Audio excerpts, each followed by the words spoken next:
Hello guys, welcome to the maths. Chapter है हमारा arithmetic progression NCERT class 10 exercise 5.3। तो बच्चों लौटे हैं क्वेश्चन नंबर 12 के साथ। तो जल्दी से देखते हैं क्वेश्चन नंबर 12 क्या कह रहा है, पढ़ते हैं। Find the sum of the first 40 positive integers divisible by 6। मतलब कि बच्चों यहां पर क्वेश्चन कह रहा है हमारा, हमें सम निकालना है 40 पॉजिटिव इंटीजर का।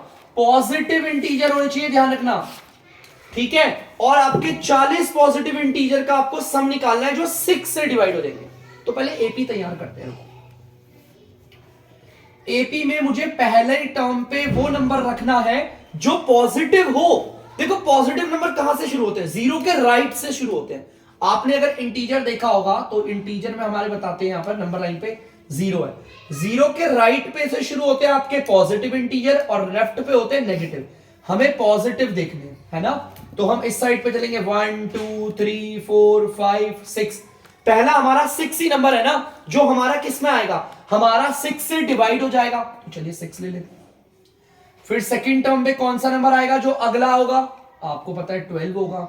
फिर आपका 18 होगा थर्ड टर्म पे। ऐसे करते करते करते करते करते हमारी टोटल 40 टर्म्स होंगी, मतलब 40 नंबर लेने हमें, है ना बेटा। सबसे पहले तो ये याद रखना, मैंने इस एपी में वो नंबर लिए हैं बच्चों जो शुरुआत के, देखो पॉजिटिव इंटीजर हैं, ये वो पहले पॉजिटिव इंटीजर्स हैं जो आपके 6 से डिवाइड हो जाएंगे, मतलब 6 के टेबल में आएंगे।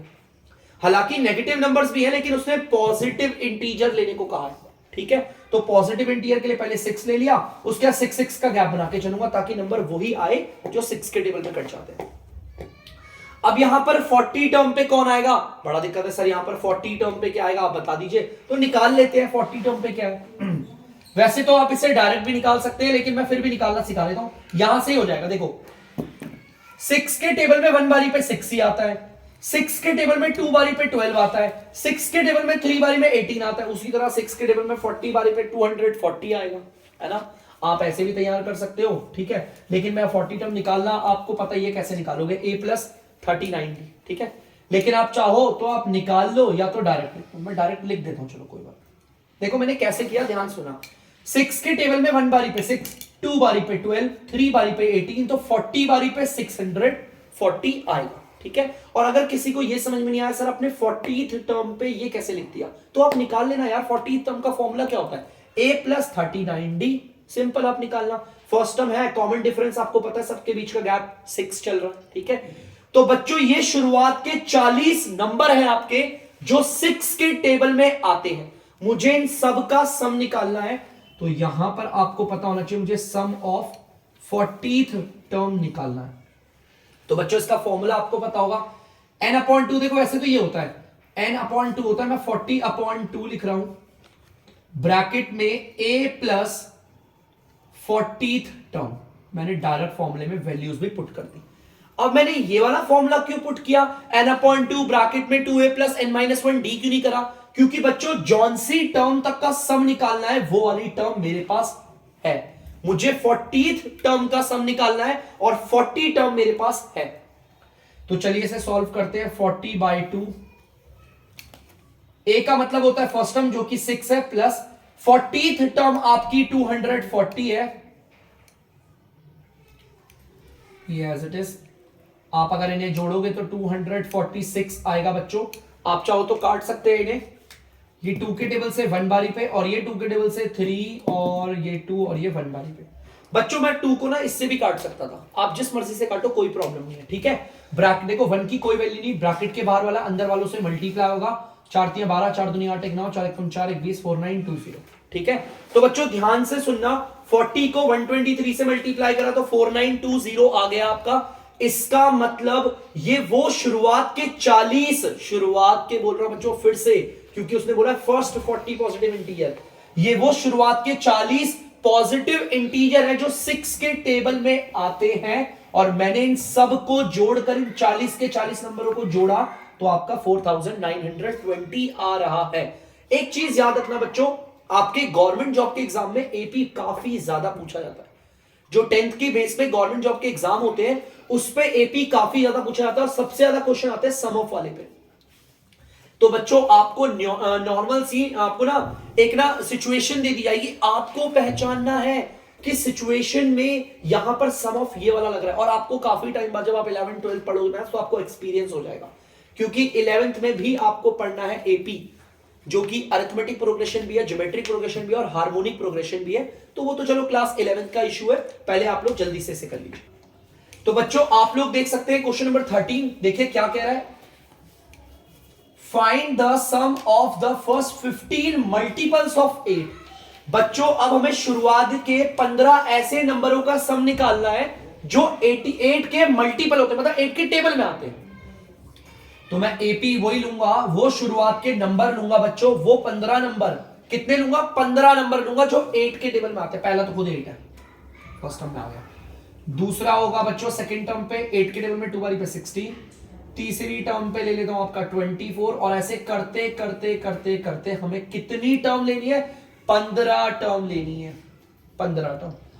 अब यार देखो 8 के टेबल में 1 बारी पे 8 आ रहा है, 2 बारी पे 16 आ रहा है, 3 बारी पे 24, तो 15 बारी पे क्या आएगा, 120।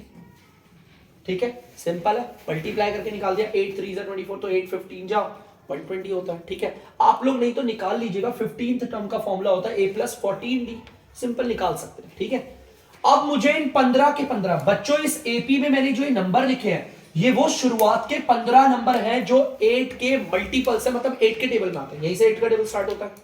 अब इन सबका सम निकालना है, तो मतलब मुझे सम निकालना है, सम ऑफ 15 टर्म्स। इसका फॉर्मूला देख लीजिए, 15/2 ब्रैकेट में a प्लस 15th टर्म। ये वाला फॉर्मूला मैंने क्यों यूज करा आपको पता होगा, जिस टर्म तक का सम निकालना है, जौन सी टर्म तक का सम निकालना है वो वाली टर्म मेरे पास मौजूद है। ठीक है, चलिए वैल्यूज को पुट करते हैं, 15/2 कैपिटल ब्रैकेट, a की जगह पर 8 लिखेंगे, फर्स्ट टर्म है, प्लस 15th टर्म आपकी 120 है। ठीक है, ब्रैकेट क्लोज, 15/2 बच्चों 8 को 120 से करेंगे 128, ब्रैकेट के बच्चों बाहर वाला ये देखो, ये मल्टीप्लाई, ये कट रहे ना पहले तो 4 2 6 है। चलिए बच्चों नीचे 1 की कोई वैल्यू नहीं, ब्रैकेट के बाहर वाला अंदर वाले से मल्टीप्लाई होगा, 15 चौके 60, 6 15 6 90, 6 960। तो बच्चों शुरुआत के ये वो 15 नंबर है जो 8 के मल्टीपल है, 8 के टेबल में आते हैं, और इन 15 के 15 नंबरों को अगर आप जोड़ोगे, सम करोगे तो आएगा 960, जो कि आंसर है। जल्दी से होता है। तो बच्चों आप लोग देख सकते हैं क्वेश्चन नंबर 14, तो चलिए पढ़ते हैं, find the sum of the odd numbers between 0 and 50। 0 और 50 के बीच में, मतलब कि बच्चों 0 और 50 शामिल नहीं है, 0 और 50 के बीच में जितने भी ऑड नंबर आते हैं उन सब का सम निकालना है। तो चलो एपी तैयार करते हैं भाई। 0 और 50 के बीच में देखो, 0 1 2 3 4 5 6 7 डॉट डॉट डॉट डॉट 50, 0 से लेकर 50 के बीच में ऑड नंबर देखना है। पहला ऑड नंबर तो ये रहा 1, ऑड नंबर बच्चों वो जो 2 के टेबल में नहीं आते, ये रहा 1, इसको उतार दिया। फिर दूसरा ऑड नंबर कौन सा, ये रहा 3, इसको उतार दिया। फिर तीसरा ऑड नंबर कौन सा, 4, इसको नहीं 4 नहीं बच्चे 5। ऐसे करते डॉट डॉट डॉट करते करते आखिरी नंबर कौन सा होगा, ऑड आपका 49 होगा। आप देख सकते हैं बच्चों आखिरी नंबर होगा आपका 49, जो कि आपका ऑड है। ठीक है, ये आखिरी नंबर है 49 जो आपका ऑड होगा, तो मैंने यहां पे ले लिया 49। ठीक है, तो चलिए बच्चों इसे मिटा लेते हैं। ध्यान से सुनना बच्चों, मैंने 0 से लेकर 50 के बीच में ऑड नंबर लिख दिए सारे। ये आपका पहली टर्म पे आ रहा है, ये आपका दूसरी टर्म पे आ रहा है, ये आपका तीसरी टर्म पे आ रहा है, लेकिन वी डोंट नो कि 49 कौन सी टर्म पे आ रहा है। ये पहली टर्म पे, दूसरी टर्म पे, तीसरी टर्म पे, लेकिन 49 कौन सी टर्म पे आएगा नहीं पता। तो आपको पता है, आप इसे ले लोगे nth टर्म। यार मुझे इन सभी नंबरों को जोड़ना है तो मुझे पता होना चाहिए कौन सी टर्म है। जब तक मुझे यही नहीं पता होगा मैं कौन सी टर्म तक का सम निकाल रहा हूं तो कैसे होगा आंसर। तो पहले तो हम निकाल लेते हैं ये कौन सी टर्म पे। तो हम कैसे निकालेंगे, nth टर्म के जरिए निकालेंगे। nth टर्म हमारी हो गई 49। फॉर्मूला आपको पता है, इसका फॉर्मूला उसकी वैल्यू दे रखी है, फॉर्मूले को नीचे पुट कर देते हैं, a plus n minus 1d equals to 49। a की जगह पर फर्स्ट टर्म 1 आ गई, प्लस n माइनस 1d, मतलब कॉमन डिफरेंस होता है। आप अगर दो सबके बीच का गैप देखोगे तो आपको 2 दिख जाएगा, आप निकाल लेना चाहे तो। 2 को इधर खिसका लेता हूं, 1 प्लस 2 n-1 इक्वल्स टू 49। देखो बच्चों जो 2 इधर था उसको मैं इधर ले आया, ब्रैकेट के बाहर वाले को ब्रैकेट के अंदर वालों से मल्टीप्लाई करा, प्लस माइनस माइनस 2 1 2। बच्चों इसको और इसको सॉल्व करोगे, -1 आएगा, प्लस का 2n आ गया इक्वल्स टू 49। माइनस का 1 उधर जाके प्लस का हो जाएगा बच्चों 49 प्लस का 1, और ये हो गया आपका 50। इधर यहां पे 2 मल्टीप्लाई हो रहा है, उधर जाके हो जाएगा डिवाइड, नीचे आ गया और कट के आ गया 25। n आ गया आपका 25। तो मतलब मुझे पता चल गया बच्चों ये हमारा जो आखिरी नंबर है वो आपका 25th टर्म पे। इसका मतलब मुझे इन कितने नंबरों को जोड़ना है? 25 नंबरों को जोड़ना है। 25 नंबर है ना, तो इसका मतलब बच्चों मुझे इन सबका सम निकालना है ना। देखो देखो, find the sum of the odd numbers between 0 to 50, 0 and 50, 0 से लेके 50 के बीच में सारे नंबरों को जोड़ना है। तो मुझे सम निकालना है 25 टर्म्स का, क्योंकि 25 नंबर है हमारे इनके बीच में जो कि ऑड है। मुझे इन सबको जोड़ना है, तो सम ऑफ 25 टर्म निकालना होगा। इसका फॉर्मूला देखना बच्चों, 25/2 ब्रैकेट में a प्लस 25th टर्म। जिस टर्म तक का सम निकालना है वो वाली टर्म मेरे पास मौजूद है। 25/2, a मतलब फर्स्ट टर्म आपका 1, 25th टर्म आपका 49 आ गई। 25/2 इन्हें अगर जोड़ेंगे तो आएगा आपका 50। बच्चों देख सकते हो आप ये कट रहे हैं, तो 2 के टेबल से ये 1 बारी पे और ये 25 बारी पे। नीचे 1 की कोई वैल्यू नहीं होती, और ब्रैकेट के बाहर वाले को ब्रैकेट के अंदर वाले से मल्टीप्लाई करेंगे तो आएगा 625। इसका मतलब 0 से लेकर 50 के बीच में ये जितने भी ऑड नंबर आ रहे हैं अगर मैं इन्हें जोड़ूंगा तो आंसर आएगा 625। तो उतार लीजिए बच्चों। तो बच्चों आप लोग देख सकते हैं क्वेश्चन नंबर 15। तो क्वेश्चन नंबर 15 बच्चों काफी लंबा था, एक प्रॉब्लम थी हमारी, ठीक है, सिचुएशन दे रखी थी, तो मैंने उसे उतारा नहीं। आप सबके पास बच्चों एनसीईआरटी बुक है, मेरे पास भी है, तो मैं पढ़ देता हूं उसे और आपको बताता हूं क्या कह रहा है क्वेश्चन, ठीक है। तो जल्दी से सब अपनी बुक्स में देखना बच्चों। A contract on construction job specifies a penalty for delay of completion beyond a certain date as follow. 200 rupees for the first day, 250 for the second day, 300 for the third day, etc. The penalty for each succeeding day being 50 more than for the preceding day. बेटा यहां पर कह रहा है एक ना contract हुआ, construction का मतलब एक कोई भी चीज बनानी थी उसका कॉन्ट्रैक्ट हुआ, और कॉन्ट्रैक्ट में ना बच्चों कुछ ऐसा कहा गया कि अगर जितना मैंने आपको डे दे रखा है, मान लो लेट सपोज मैंने आपको बोला 15 दिन के अंदर मुझे कॉन्ट्रैक्ट खत्म करके दो, 15 डेज के अंदर। अगर ये 15 दिन बीत गए, आप ना इसके अगले एक दिन अगर आप डिले करोगे काम को, मतलब 15 दिन तो आपने ले लिए थे, 15 दिन तो हमने बोले थे ना काम के, अगर 15 दिन के अंदर काम खत्म नहीं हुआ, इसके बाद जो भी दिन आएंगे, जो पहला दिन होगा उस पे लगेंगे आपके 250 रुपए, 200 रुपए। देखते रहना बच्चों, उस पे लगेंगे आपके, जैसे यहां लिख देता हूं 15 डेज का आपको टाइम मिला, लेट सपोज बच्चों 15 दिन के अंदर, मान लो ये ऐसा नहीं क्वेश्चन नहीं दे रखा है, मैंने माना एक टाइम ले लिया, एक पीरियड टाइम ले लिया कि मैंने काम इतने दिन में खत्म करवाना है। मैंने लेबर्स को बोला बच्चों अगर 15 दिन में आपने काम नहीं खत्म किया तो उसके अगले दिन जो भी एक दिन होगा, मतलब जैसे 15 दिन का तो टाइम था काम करने का, अब उन्होंने खत्म नहीं किया तो उसके एक अगला जो दिन होगा उस पर मैं 200 रुपए लूंगा। फिर उसका अगला दिन आएगा उस पर 250 रुपए लूंगा, फिर उसका अगला दिन आएगा 300 रुपए, मतलब हर अगले दिन पे मैं 50 रुपए बढ़ा बढ़ा के लूंगा। अगर मान लो ना लेबर ने मेरे को 15 दिन में नहीं, 15 दिन के बाद 3 दिन और ले लिए काम खत्म करने के लिए, तो बच्चों मैं उससे क्या करूंगा, इस पूरे को लूंगा। ये मैं सोच रहा हूं तीसरे दिन तक तो 300 रुपए ना, पहले दिन के 200 भी देगा, ये भी देगा, ये भी देगा, इन सबको जोड़कर जो आएगा। लेट सपोज मान लो उसने ना 15 दिन तो ले लिए लेबर ने, और मुझे अगले 4 दिन और काम लेट करके दिया, तो ये अगले में कितना हो जाएगा, 450, 350। तो अगर वो अगले 4 दिन बाद देता है मुझे काम, तो मैं उससे ये सारा का सारा अमाउंट जोड़ के लूंगा, बोलूंगा दे दे भैया, पहले दिन के 200, दूसरे दिन के 250, तीसरे के 300, चौथे के 350, और उसके अगले दिन देगा तो 400 रुपए। ऐसे हर अगले अगले डे पे, अगले अगले डे पे 50 रुपए बढ़ते जाएंगे। उस हिसाब से आपको यहां पर एक नंबर की सीरीज दिख गई होगी बच्चों, जहां पे एपी दिख रहा है मुझे, तो यहां पर मैं एपी बना देता हूं, ध्यान से सुनना।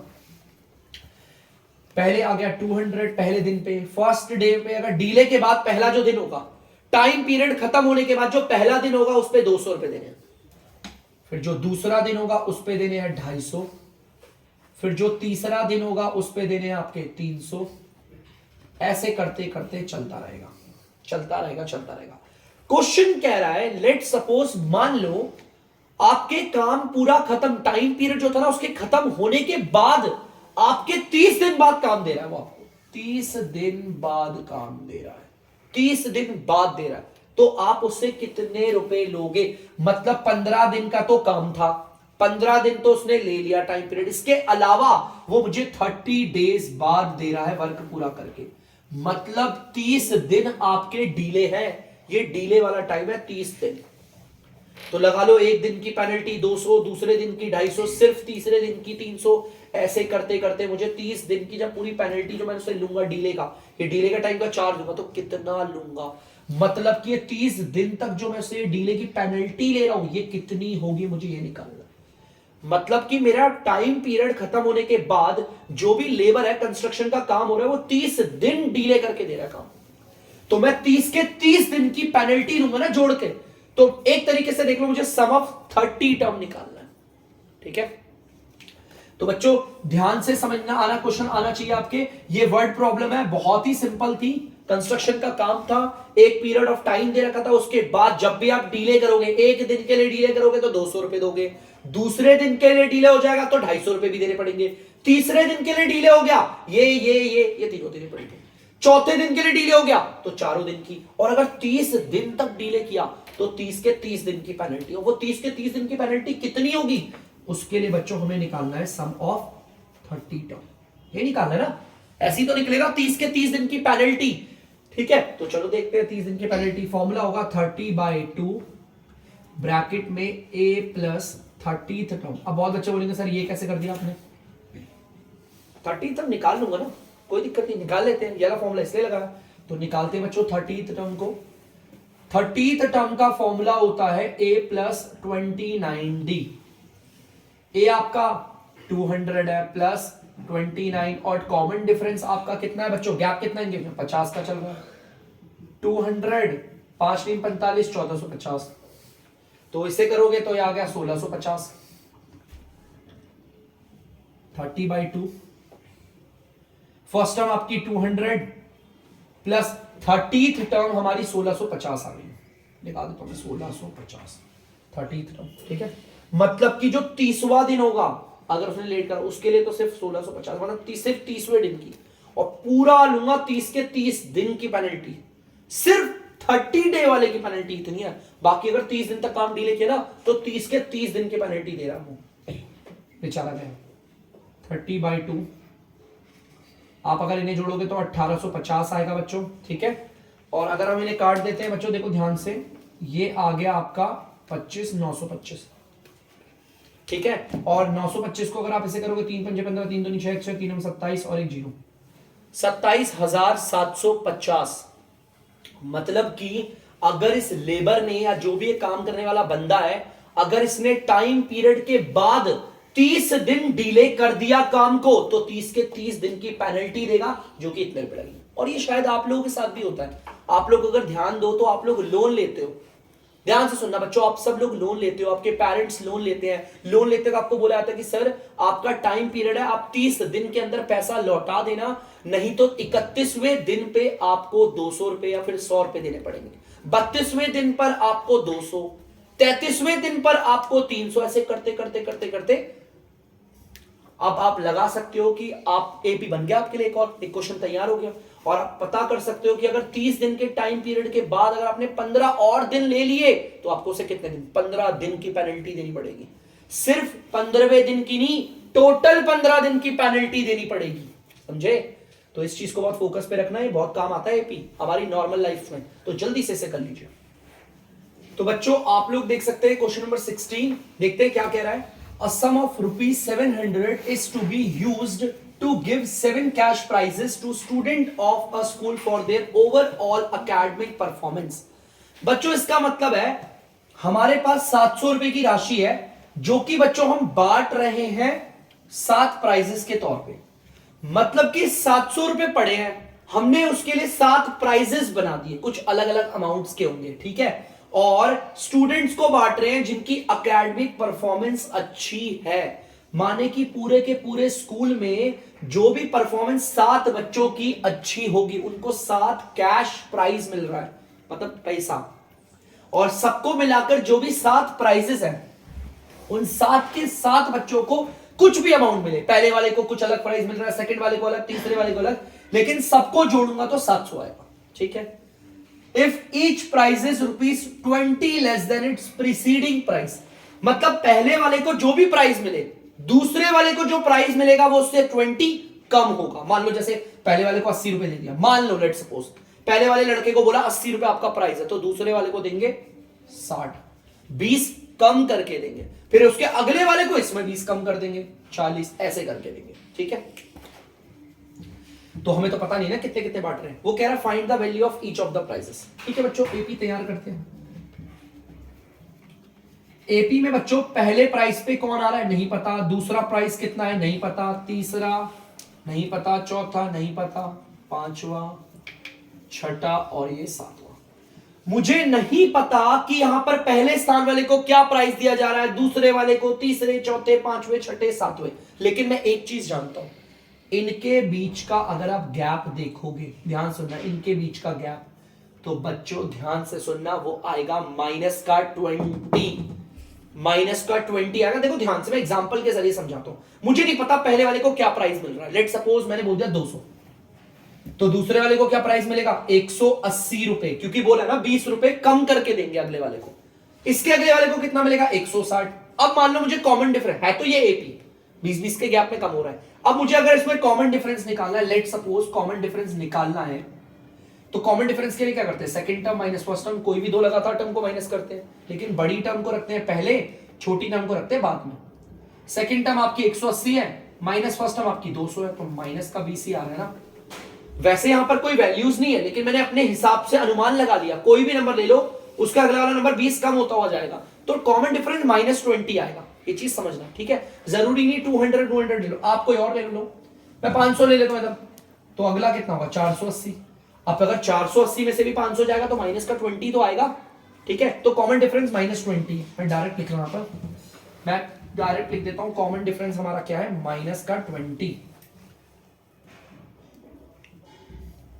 ठीक है, वो कह रहा है आपको निकालना है हर एक प्राइस, ये याद करो, मैं आपको बार बार बोलता था, अगर आपको एपी की कोई भी टर्म निकालनी है आपको सिर्फ दो चीजें पता होनी चाहिए, एक तो कॉमन डिफरेंस जो मुझे पहले से ही पता है, और एक होती है फर्स्ट टर्म। मतलब अगर ये निकाल डाला तो ये क्वेश्चन आराम से हो जाएगा, आराम से। अगर आपके पास पहली टर्म और कॉमन डिफरेंस है फिर तो आप कोई सी भी टर्म निकाल सकते हो। मान लो सिक्स्थ टर्म निकालनी है, छठी टर्म निकाली आपने, तो इसका मतलब सिक्स्थ हमारा जो प्राइस है वो उसका अमाउंट आ जाएगा हमारा। यार अब हम निकाले कैसे, हमें पता क्या है, मुझे नहीं पता कौन सी टर्म पे ये पहली वाली हमारे जो पहला प्राइस है वो क्या है, सेकंड प्राइस, थर्ड प्राइस, कुछ नहीं पता, लेकिन मुझे एक चीज पता है, सारे के सारे सातों प्राइस को अगर आप जोड़ोगे तो 700 रुपए आएगा, क्योंकि 700 रुपए में तो बांटे हमने से।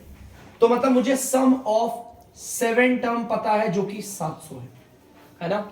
सम ऑफ 7 टर्म्स का मतलब ये 7 के 7 प्राइजेस को अगर आप जोड़ोगे तो आपका 700 रुपए है। बच्चों ये 7 टर्म का फॉर्मूला होता है और इसकी वैल्यू दे दी है, तो फॉर्मूले को उसके नीचे पुट करें, 7/2 ब्रैकेट में 2a plus 7 - 1d is equal to 700। ठीक है बच्चों, जहां पर n आता है ना वहां पे मैंने 7 पुट कर दिया, 7/2। बच्चों ध्यान से देखना, तो बच्चों ये जो 2 इधर डिवाइड हो रहा है वो तो उधर जाके मल्टीप्लाई कर देते हैं। ठीक है, बाकी जो जो वैल्यूज पता हो, ये 6 हो गया, और d आपको पता है माइनस का 20 है, ये 700 से 2 तो इधर आके मल्टीप्लाई हो गया, जो डिवाइड था वो उधर जाके मल्टीप्लाई हो गया। ठीक है, और अब एक काम करते हैं बच्चों, इसे भी उधर भेजो। देखो यहां पर तो ये मल्टीप्लाई हो रहा है ना, ब्रैकेट के बाहर वाला मल्टीप्लाई हो रहा है, तो उधर जाके क्या हो जाएगा डिवाइड, तो डिवाइड का मतलब है बच्चों नीचे आ गया। ठीक है, डी पे बाकी सबको रखते हैं 2a प्लस माइनस माइनस, इन्हें मल्टीप्लाई करोगे 120 आएगा। ठीक है, चलो इसे काट लेते हैं, सॉल्व करते हैं बच्चों। 7 के टेबल से 1 बारी पे और ये 100 बारी पे, नीचे 1 की कोई वैल्यू नहीं होती, 100 को 2 से करोगे यहां पर तो आ जाएगा 200, ये आ गया 2a माइनस का 120, ये जो माइनस क्या है उधर जाके आ जाएगा प्लस का 200 माइनस का 120, तो 2a इज इक्वल टू ये आ गया आपका 80। तो ध्यान से देखना। अच्छा बच्चों सॉरी ये माइनस का इधर आके प्लस हो जाएगा, दिमाग खराब हो गया मेरा भी लग रहा है। तो बेटा ये 320 आ जाएगा और ये उधर जाके सॉल्व होगा तो 320 डिवाइडेड बाय 2 1 और 160 आ गया पहली टर्म। ठीक है, तो पहली टर्म बच्चों हमारी निकल गई है। हमें पता है पहला प्राइस होगा 160। अब तो मैं ऐसे ही बता दूंगा दूसरा प्राइस क्या होगा 140। वो तो मैं ऐसे बता दूंगा क्योंकि क्वेश्चन ने बता रखा था कि हर अगला प्राइस उससे पहले वाले से 20 कम हो जाएगा, उसके अगले वाला 120, ये 100, ये 80, ये 60 और ये 40 और इन सबको जोड़ के ये आएगा। देखो सारे प्राइस पता चल गए। तो कितना आसान था बच्चों, देखो इजी। तो बच्चों आई होप आप लोगों ने इसे उतार लिया होगा। अब मैं करता हूं बच्चों को वीडियो को एंड। तब तक के लिए अगर आपको डीमैथ्स की वीडियो पसंद आ रही है तो वीडियो को लाइक करें, शेयर करें और चैनल को सब्सक्राइब करें। बाय।